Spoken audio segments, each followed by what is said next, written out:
गुलाब जैसन खिलल बारू हे बनरा से कहियो मिलल बारू करे परेशान तबे तोहरा के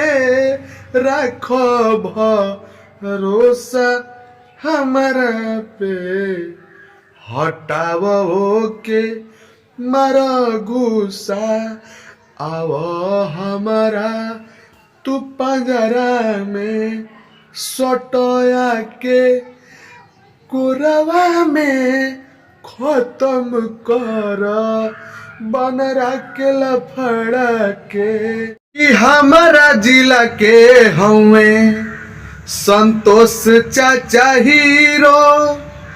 आइन का आगे सब नेता होई जाले जीरो आइन का आगे सब नेता